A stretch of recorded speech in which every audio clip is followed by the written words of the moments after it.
오늘은 우리 아동부로부터 시작해서 중고등부에서 이런 오늘 이 마태복음 3장 13절에서 17절 말씀, 예수님께서 세례 받으시는 이 말씀으로 같이 은혜를 나누었습니다. 예수님의 겸손하시고 온유한 사랑이 예배드리는 모든 이들에게 함께 하기를 바랍니다. 지난 주일 저녁에 당회가 목사님 가정을 환송하기 위해서 식사를 나누었습니다. 그때 장로님 한 분이 득담을 하셨는데 가슴에 남아있어 여러분들에게 전해드립니다. 꽃몽우리가 맺혀 꽃이 피면 향기가 나듯이 뜻을 품고 뜻을 펼치는 때에 좋은 소식 오가기를 바랍니다. 보내는 이의 따뜻한 마음과 이 마음을 표현하는 말이 아름다워 일기장에 적어두었다가 여러분들에게 전합니다. 예수님도 뜻을 품고 이 세상에 오셨습니다. 그리고 30년이라는 세월이 흘렀습니다. 30년 동안 예수님께서 큰 뜻을 품고 그 뜻에 대해서 곰삭이는 시간이었습니다. 예수님은 암울한 식민지 땅에 태어났습니다. 식민지 땅에 태어나 청년으로 살아간다는 것은 어떤 의미일까요? 예수님의 직업은 목수였을 것입니다. 아버지는 일찍 돌아가셨습니다. 동생은 남동생이 4명이었고 여자 동생이 2명이었습니다. 정확하게는 그 숫자는 알 수 없었지만 꽤 동생이 많았던 것 같습니다. 이렇게 가정을 양육하는 청년 예수의 입장에서는 이 목수라는 직업을 통해서 자신의 가정을 다 건사하기는 매우 힘들었습니다. 그래서 예수님께서는 또 농사를 지으셨던 것 같습니다. 예수님의 비유를 가만히 읽어보면 농사에 대한 그런 비유가 굉장히 잘 나와 있는 것을 보면 아마 농사를 지었었던 것 같습니다. 또 여러분도 잘 아시다시피 예수님은 갈릴리 땅에서 사셨습니다. 이 갈릴리 땅은 어둠의 땅이라는 별명을 가지고 있습니다. 희망도 없고 또 갈릴리에 난 사람 중에 똑똑한 사람은 한 사람도 없었습니다. 이 스키포는 굉장히 똑똑한 우리 학생들이 참 많은데 갈릴리 지역은 그런 똑똑한 사람 한 사람, 유명한 한 사람 없었던 그런 지역이었습니다. 물론 갈릴리 땅이 굉장히 비옥한 땅입니다. 그런데도 농부들은 굉장히 가난하게 살았습니다. 왜냐하면 갈릴리 거의 모든 땅은 예루살렘에 있는 부자들의 땅이었기 때문입니다. 예루살렘의 지주들이 갈릴리 땅을 거의 차지하고 있었습니다. 그래서 열심히 농사를 지어봤자 지대를 바치고 나면 별로 남는 것이 없었습니다. 뿐만 아니죠, 로마에 세금을 바쳐야만 했습니다. 그 당시 세금을 내는 것은 지금처럼 국가에서 직접 거두는 것이 아니고 입찰을 통해서 세금을 거둘 수 있는 권리를 줬습니다. 예를 들어서 이 토평동 이 지역을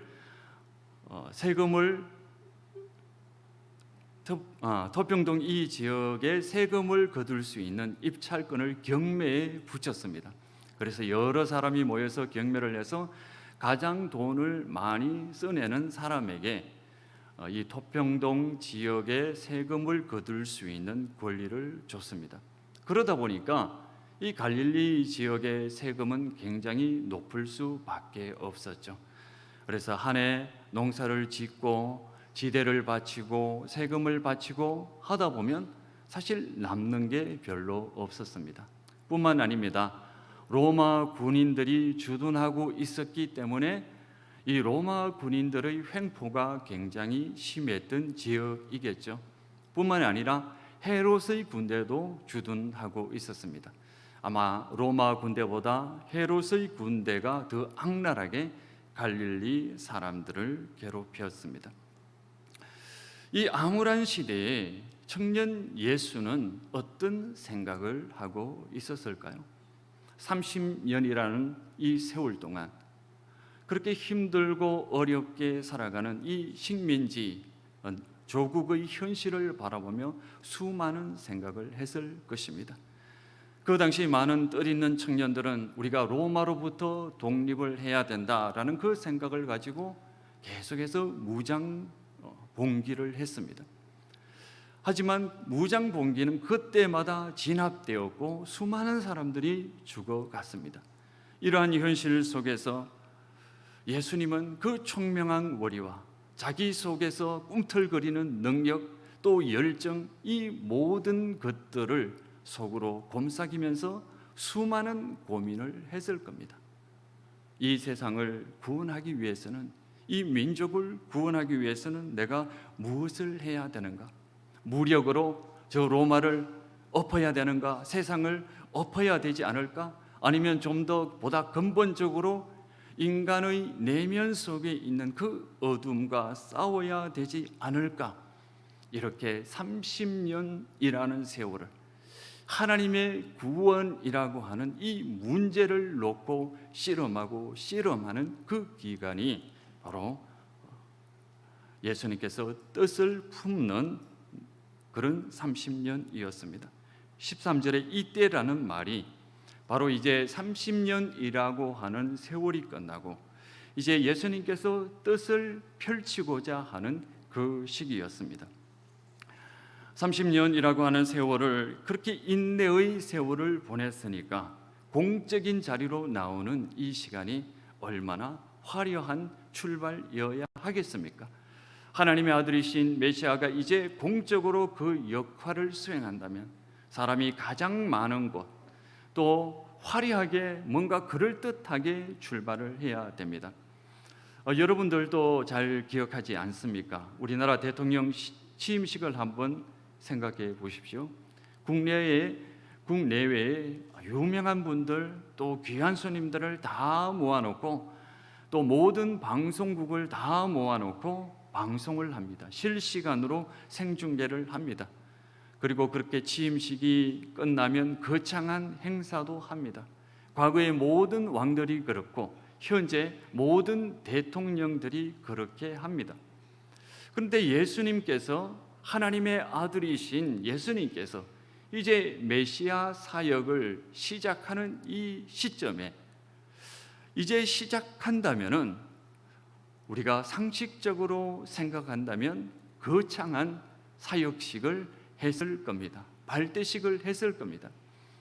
그런데 예수님께서는 가장 사람이 많은 예루살렘, 가장 화려한 도시, 그리고 하나님의 성전이 있는 예루살렘으로 올라가지 않고 저 세례 요한이 세례를 베풀고 있는 지역으로 갔습니다. 세례 요한은 회개하라 외치고 있었습니다.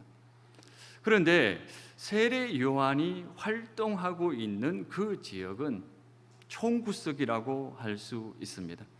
어느 정도 총구석이냐 하면 그 당시 나바테아라고 하는 부족 국가가 있었는데 그 나바테아 지역과 접경하고 있는 국경지대였습니다. 헤롯의 입장에서 보면 이 헤롯은 불순분자였거든요. 나라를 어지피는 저 사람이 어떤 일을 할지 모르니까 늘 경계하고 있는 대상이 바로 세례 요한이었거든요. 세례 요한도 이 헤롯의 위협을 너무나 잘 알고 있었습니다. 그래서 만일 헤롯의 군대가 쫓아오면 도망갈 수 있는 그 국경지대에 바로 자신의 회개하라라고 하는 회개 사역을 펼치고 있었습니다. 하나님의 아들이신 예수님께서 자신의 사역을 시작하는데 예루살렘으로 가지 않고 갈릴리에서 100km나 떨어져 있는 나바테아 국경지대로 향합니다. 또 이상한 것이 하나 있는데 예수님은 세례 요한에게 오셔서 나도 세례를 받아야 되겠다라고 이야기를 합니다. 세례를 받아야 되겠다. 나로 세례를 받게 하라. 이게 굉장히 이상한 일입니다. 왜냐하면 그 당시 요한의 세례를 받는 사람들은 두 종류의 사람이었습니다. 첫 번째 종류의 사람들은 바로 이방인이었습니다. 내가 이제까지 우상을 섬겼지만 이제 하나님의 백성이 되어 세례를 받고 새로운 사람이 되겠습니다라는 그런 이방 민족, 그러니까 하나님의 은혜와는 전혀 관계가 없는 사람들만 세례를 받았습니다. 두 번째 부류의 사람들은 어떤 사람이냐 하면 바로 죄인들입니다. 세리들이죠. 조국의 피를 빨아먹는, 동족의 피를 빨아먹는 이 죄인이라고 할 수 있는 세리들, 그리고 동족을 괴롭히고 핍박하고 있는 이 군인들, 이런 죄인들만 세례를 받았습니다. 그런데 예수님께서 세례를 받겠다라고 하는 것은 자기 자신이 바로 그런 사람들이라고 하는, 한 부류의 사람들이라고 하는 그런 의미로 받아들여집니다. 하나님께 은혜를 받지 못한 이방 민족과 같은 사람, 또 하나님께 큰 죄를 얻어서 도저히 하나님의 은혜의 자리로 나아갈 수 없는 그런 사람, 그런 사람들이나 받는 세례 요한의 죄를 주님께서는 받겠다 하셨습니다. 왜 그럴까요? 왕이시고 메시아이신 예수님께서 이제 자신의 사역을 시작하면서 저 멀리 국경지대에 떨어져 있는 세례 요한을 찾아가서 세례 요한에게 나도 세례를 받게 하라고 하신 그 이유는 무엇일까요? 왜 주님께서 나도 세례를 받아야 되겠다라고 고집을 부렸을까요? 여러분 한번 생각해 보시기를 바랍니다. 여러분이 생각하시는 동안 제가 시 한 편을 읽어 드리겠습니다. 함석헌 선생이 그대 그 사람을 가졌는가라는 시인데, 여러분들도 이 시를 읽으면 참 좋은 시다라는 그런 생각이 들 겁니다. 제가 읽어 드리겠습니다. 그대 그 사람을 가졌는가? 말리길 나서는 길 처자를 내맡기며 맘 놓고 갈 만한 사람, 그 사람을 그대는 가졌는가? 어떤 일이 있어서 아니면 큰 뜻을 품고 멀리 떠나야 됩니다. 그때 자신의 모든 가족들을 내맡기면서 부탁해라고, 이렇게 부탁하는 것은 사실 쉬운 일이 아니거든요.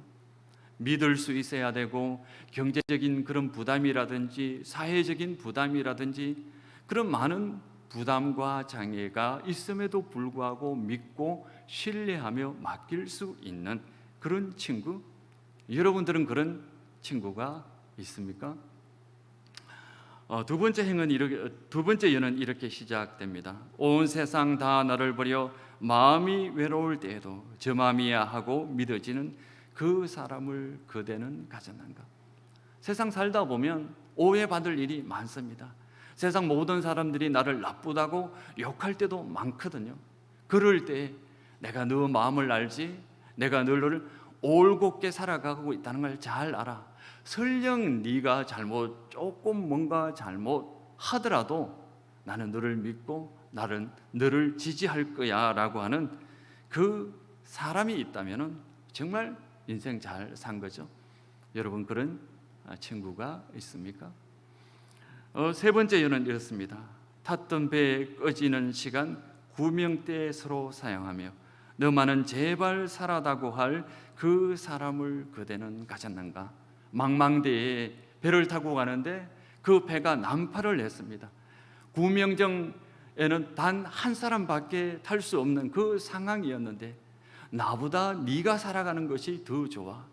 나는 죽어도 되지만 뜻을 가지고 있는 네가 살아가는 것이 훨씬 더 세상에 더 유익해. 나는 죽을 테니 너는 살아다오라고 하는 그 친구가 있다면 정말 그 사람은 대단한 사람이죠. 그만큼 그 친구가 나를 인정해 줘야 되고 내가 그만큼 이제까지 가치 있는 삶을 살아온 훌륭한 사람이기 죄인이기 때문입니다. 그런 말을 할 수 있는 친구가 있다면 정말 우리는 참 행복한 사람이고 또 훌륭한 사람일 겁니다. 여러분들은 그런 친구가 있습니까?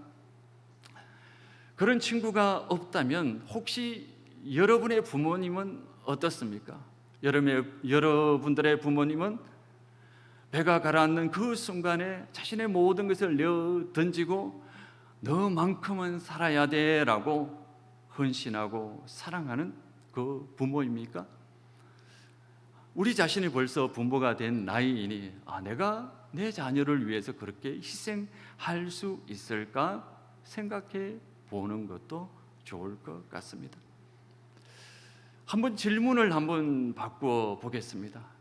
망망대해에서 배가 가라앉아가고 있고 부명정이 있는데 거기에 단 한 명밖에 살 수 없다면은 누군가가 너는 살아야 돼 라고 말할 정도로 나란 사람이 정말 그런 가치 있고 훌륭한 사람인가? 내가 이제까지 살아왔던 모든 삶이 정말 훌륭하고 가치 있는 사람일까? 한번 생각해 보시기를 바랍니다. 그 망망대해에 꺼져가는 배에 예수님과 우리가 단둘이 타고 있는데 예수님에게 한번 물어봅시다. 예수님, 여기 단 한 명밖에 탈 수 없는 1인용 부명보토가 있는데 우리 둘 중에 누가 살아야겠습니까? 예수님은 당연히 자기 자신이 죽을 테니까 너만큼은 살아라 라고 말씀하시겠죠. 우리가 그렇게 많은 교육을 받았으니까요. 이 질문을 예수님에게 한다면 어떻게 되겠습니까?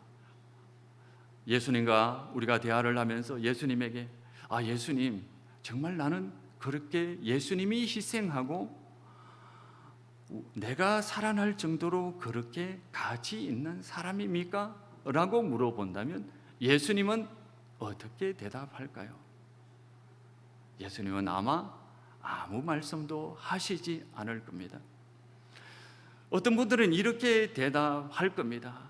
예수님은 우리가 죄인이기 때문에, 우리가 연약한 죄인이기 때문에, 많은 죄를 지었기 때문에 예수님은 당연히 바닷속에 뛰어들 것이고 우리가 살아날 것이다, 이렇게 말할 것입니다. 여러분이 죄인이기 때문에 예수님께서 자신을 희생하십니까? 아니에요. 여러분들이 죄인이기 때문에 예수님께서 바다에 뛰어든 것이 아닙니다. 여러분이 죄를 지었든, 죄를 많이 지었든, 적게 되었든, 여러분이 고미한 인품을 가졌든, 여러분이 부자이든, 여러분이 못생겼든 잘생겼든 아무 상관없이 바로 너이기 때문에 나는 내 한 몸 희생하련다라고 말씀하실 겁니다. 우리는 가치가 있기 때문에, 또는 우리 가슴 속에 숨겨놓은 가치가 있어서 이것이 잘 발현되면 뭔가 이 세상에 쓸모 있는 사람이 될 것이기 때문에 예수님이 우리를 위해 희생한 것이 아닙니다. 그리고 죄인이기 때문에 예수님께서 우리를 희생한 것도 아닙니다. 바로 우리이기 때문에 라는 그 한마디 말씀을 남기고 예수님께서는 모든 것을 내어 던지고 바다로 뛰어들었을 겁니다. 예수님께서 세례를 받음으로써 모든 의를 이루겠다라고 말씀하셨습니다. 성경에서 의를 이룬다라고 하는 것은 바로 구원을 이룬다라고 하는 그런 뜻입니다. 예수님께서 세례를 받겠다는 것은 철저히 죄인들과 함께 죽어가겠다라고 하는 뜻입니다. 죄인들과 함께 살아가겠다라고 하는 뜻입니다. 유대인들은 거룩하게 살려고 노력을 했습니다. 흙탕물이 있으면 그 흙탕물로부터 자신의 몸에 지키려고 했습니다. 흙탕물을 피해가서 자신의 몸에 흙탕물이 튀지 않도록, 자신의 옷을 더럽히지 않도록, 자신이 더럽히지 않으려고 그 흙탕물로부터 자신을 멀리 보호하려고 했습니다. 그런데 예수님은 그렇게 하지 않으셨어요. 예수님은 흙탕물에 뛰어들어서 우리와 함께 살아가기를 원하셨습니다. 이 속된 세상에 예수님께서 오셔서 구원을 만들어 가려고 하셨습니다. 죄인들을 구원하기 위해서 죄인들과 함께 살아가고, 아픔이 있는 사람, 가난한 사람, 병든 사람과 함께 이 세상에 살아가려고 하셨던 분이 바로 예수님입니다. 우리이기 때문에 우리 가운데 오셨고, 우리와 함께 우리의 아픔, 우리의 모든 것을 지고 가려고 하신 분이 바로 예수님입니다. 그것을 어떻게 할 수 있을까요? 여러분들이 죄인이든 죄인이 아니든, 교양인이든 무식한 사람이든, 잘난 사람이든 잘나지 못한 사람이든, 예수님께서 바로 여러분들이기 때문에 세례를 받으시는 그 아픔을 겪으셨다라고 하는 그것을 어떻게 알 수 있을까요? 예수님은 여러분을 한 번도 책망한 적이 없습니다. 예수님께로부터 책망을 들어본 적이 있습니까, 여러분? 여러분들이 사도와 같은 경지에 이르렀다면 혹시 예수님께서 여러분들을 책망하실 수 있습니다. 그런데요, 성경에 보면 예수님께서 우리같이 가난하고, 우리같이 연약하고, 우리같이 죄 많은 사람들을 단 한 번도 비난한 적이 없었습니다. 성경 복음서를 한번 읽어 보십시오. 예수님은 우리같이 연약하고 부족하고 흔들리는 사람들을 단 한 번도 비난한 적이 없었습니다. 물론 예수님께서 비난한 사람들이 있었어요. 바리새인들, 사두개인들, 대제사장들, 군인들, 높은 사람들, 그들에게는 맹렬하게 비난을 했습니다. 심지어 상스러운 욕까지 하셨습니다. 그런데도 우리같이 연약하고 부족하고 가난한 사람들, 외로운 가부들, 버림받은 환자들은 비난하지 않으시고 오히려 그들을 품으시고 그들을 만져주시고 그들을 어루만져 주셨습니다. 왜 그럴까요? 예수님께서는 그들이 충분히 사랑받지 못하고 있다는 것을 알고 계셨습니다. 가난한 사람들, 부모로부터 충분히 사랑받지 못하다는 것을 너무나 잘 알고 있었습니다. 과부들, 사회로부터 충분한 사랑을, 보호를 받지 못하다고 계신다는 것을 너무나 잘 알았습니다. 환자들, 버림받고 저 동네에 쫓겨가서 살아야 되는 그 환자들, 이 사회로부터 손가락받고 비난받으며 살아가고 있다는 것을 주님께서는 너무나 잘 알고 계셨습니다. 주님은 그들을 만나서 그들을 위로해주고 그의 아픔을 어루만져 주셨습니다. 그런데 참 재미있는 것은 주님을 만난 이런 사람들은 스스로 자기 잘못을 깨달았다는 겁니다. 스스로 죄책감을 가졌다는 거예요. 내가 이렇게 살면 안 되지. 내가 좀 더 하나님의 뜻에 맞도록 살아가야지 라는 것을 깨닫게 되었다는 겁니다. 여러분, 날마다 죄인이라고 고백을 합니다. 사도신경으로 늘 우리의 죄를 용서하여 주시옵소서라고 고백을 합니다. 자, 그렇다면 내가 죄인이다라고 하는 그 말의 뜻은 무엇일까요? 내가 죄인이라고 고백할 때 그 말의 뜻을 여러분은 알고 계십니까? 첫 번째, 내가 충분히 사랑받지 못하고 있다는 것을 말합니다. 내가 충분히 사랑받지 못하여, 충분히 그 사랑받지 못하고 있음을 고백하는 것이 바로 내가 죄인이다라고 하는 고백입니다. 내가 충분히 사랑받지 못하고 있습니다. 물론 부모님이 우리를 사랑할 수 있습니다. 최선을 다해 사랑할 수 있어요. 그러나 이 세상에 완벽한 부모가 어디에 있습니까? 늘 부족하고 늘 연약하고 늘 같은 연약함에 쌓여 있는 그 부모의 사랑이 어떻게 우리에게 충분한 사랑을 베풀 수 있겠습니까? 그 부족한 사랑을 채워주려고 하시는 분이 바로 예수님입니다. 두 번째, 우리가 죄인이라고 고백하는 그 고백은 무슨 의미를 가지고 있을까요? 두 번째 의미는 주님, 내가 어떻게 사랑해야 될지 모르겠습니다. 내가 무엇을 사랑하며 살아가야 될지 모르겠습니다. 주님, 내가 사랑하기를 원하지만 내게 사랑이 없습니다 라고 고백하는 것과 같습니다. 우리의 연약함, 누구를 사랑할지 모른다라고 하는 이 현실, 무엇을 목표로, 무엇을 누구를 품고 어떻게 사랑해야 될지 모른다라고 하는 이 상태, 이것이 나는 죄인입니다 라고 하는 고백 속에 담겨 있습니다. 주님께서 이 세상에 오신 이유는 무엇일까요? 주님께서 왜 세례를 받으셨나요? 왜 죽음을 각오하셨습니까? 그것은 내가 충분히 사랑받지 못했음을 알기에 그 부족한 사랑을 채워주시기 위해서, 내가 무엇을 사랑하며 어떻게 사랑하며 사랑할 능력이 없음을 알고 주님께서 그것을 채워주시기 위해 내가 너를 위해 죽겠다 하신 약속입니다. 오늘 하늘이 열린다라고 하셨습니다. 그것은 우리에게 새로운 정체성을 주신다는 겁니다. 새로운 가능성을 주신다는 겁니다. 새로운 인생 여정을 주신다는 것이고, 새로운 삶을 살아갈 능력을 주신다라고 하는 그 뜻입니다.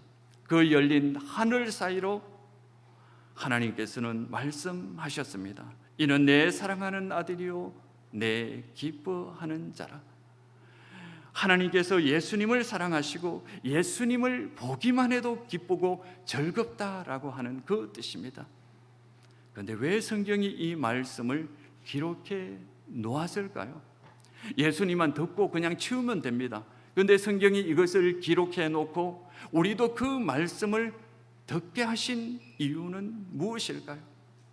예수님의 세례를 통해서 바로 너는 내 사랑하는 아들이요 너는 내 사랑하는 딸이다 라고 하는 그것을 오늘 우리에게 들려주시기 위해서 성경에 기록해 놓았습니다. 이것이 바로 우리의 정체성이고, 이것이 바로 세례를 받으시면서 죽음을 각오하신 예수님께서 우리에게 주시고자 하는 새로운 은혜, 새로운 삶입니다. 함석헌 선생이 말했던 것이 마지막 줄에 탔던 배에 꺼지는 시간 구명대 서로 사랑하며 너와는 제발 살아다오할 그 사람을 가졌는가. 예배드리는 모든 여러분, 예수님은 우리를 위해 기꺼이 우리에게 그 구명정을 양보하시고 자신의 한 몸을 던져 죽으실 수 있는 분입니다. 누군가가 이제 너는 그런 사람을 가졌는가? 라고 묻는다면 예, 있습니다. 예수님이 바로 그렇게 하셨고 그렇게 하실 것입니다 라고 고백하시기 바랍니다. 이런 주님의 사랑이 여러분들과 함께 하시기를 바랍니다. 예수님께서 이 정체성을 굳게 붙들고 살아가면 우리가 어떤 삶을 살아가게 될까요? 궁금하지 않습니까? 20세기 가장 유명한 영성가 중에 한 명, 헨리 나우엔이라고 하는 분이 있죠. 헨리 나우엔이라고 하는 분이 한 번은 설교를 한 적이 있습니다. 그래서 제가 부탁을 했습니다. 우리 토평교회 오후 예배에 오셔서 말씀을 전거해 주십시오. 근데 바람이 불어서 사실은 이미 돌아가신 지 오래돼서 오실 수 없다고 합니다. 그래서 제가 오후에 전해드리겠습니다. 궁금하시면 오후 예배에 참석해 주시기를 바랍니다. 기도하겠습니다. 하나님 아버지의 은혜와 은총을 주시니 감사드립니다. 우리는 하나님의 사랑하는 아들이요 딸입니다. 이 믿음을 가지고 살아갈 수 있도록 도와주시옵소서. 우리 가슴 속에 부족한 사랑을 주님의 사랑으로 채워주시옵소서. 우리 가슴 속에 부족한 사랑의 능력을 주님 함께하여 주시옵소서. 예수님 이름으로 기도드리옵나이다. 아멘.